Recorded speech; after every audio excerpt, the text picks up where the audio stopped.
You're not chasing the perfect life. You're chasing a life that looks perfect. And those are not the same thing, because one of them is real. The other one, it only works if someone is watching. In the moment no one's watching, it starts to fall apart. So let me ask you something. If nobody could see your life, would you still want it?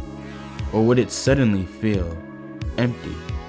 Because that question exposes everything, and most people avoid it because deep down, they already know the answer. There's a reason the perfect life always looks the same.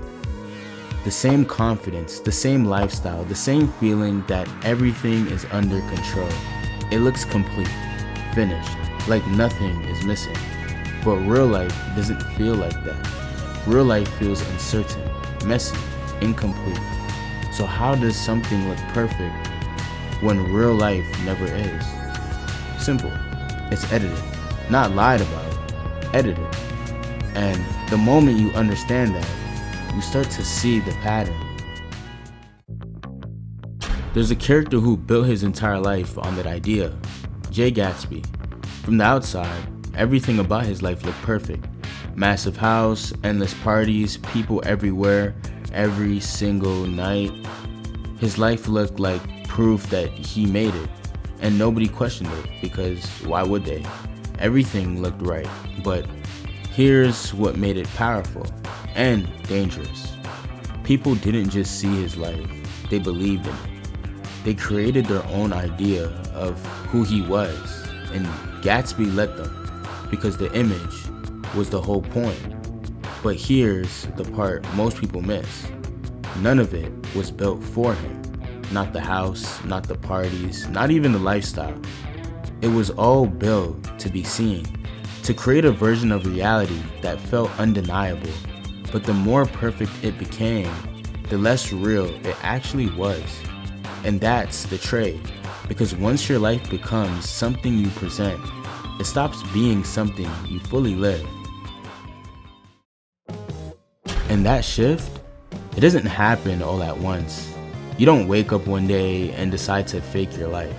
You just start adjusting it. You post something, you see what people react to, and then you lean into it. Slightly more polished, slightly more controlled.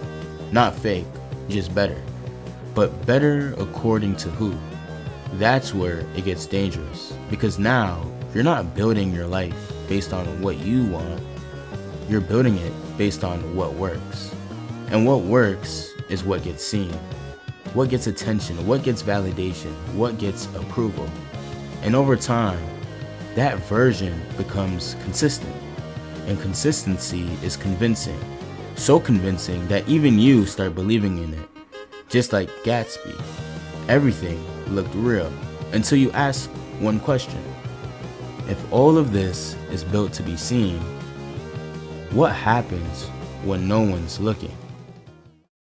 That's where the illusion breaks, and that's where this story shifts. Truman Burbank. Truman had the perfect life.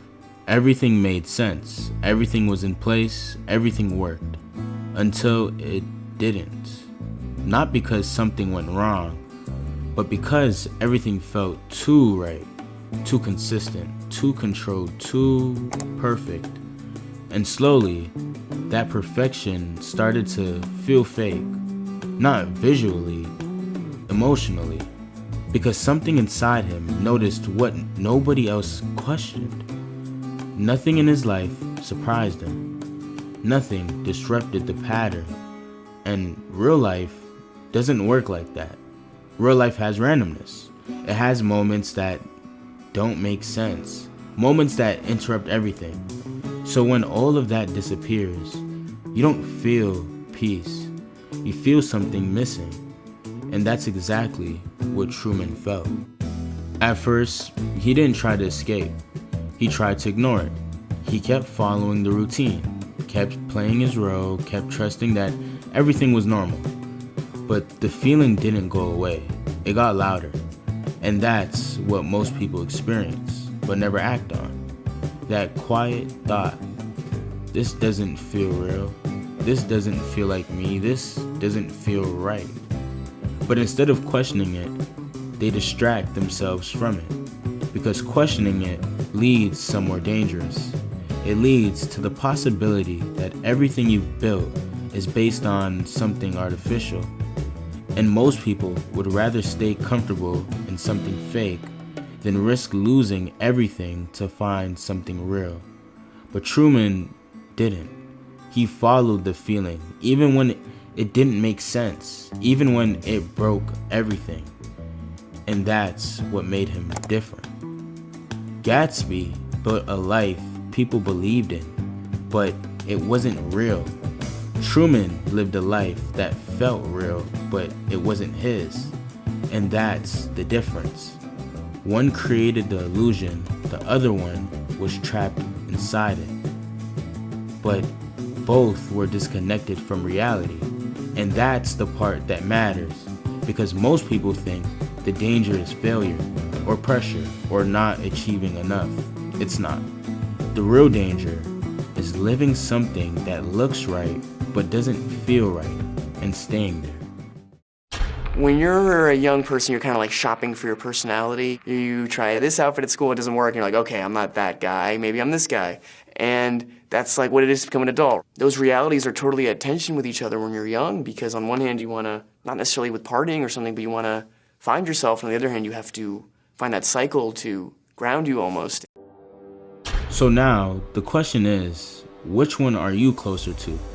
Are you building something that looks right, or living something that actually feels right? Because you can't fully do both. At some point, you have to choose, and most people don't realize they've already chosen. Not when they started, but when they kept going, when they kept adjusting, refining, maintaining, until their life stopped being something they experienced and became something they managed. And managing something is exhausting because it never ends. There's always something to fix, something to improve, something to maintain. And if you stop, you risk everything you built. So you don't stop. You just get better at hiding the parts that don't fit. Just like Gatsby, just like Truman's work. And eventually, you forget what was real to begin with. That's the cost of the perfect life.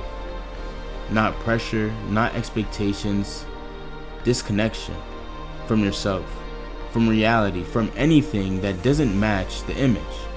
So now ask yourself this: if nobody could see your life, would you still be living it the same way? Or would everything change? Because if it would, then you're not chasing a life, you're chasing something that only exists when it's being seen. And that will never feel real, no matter how perfect it looks.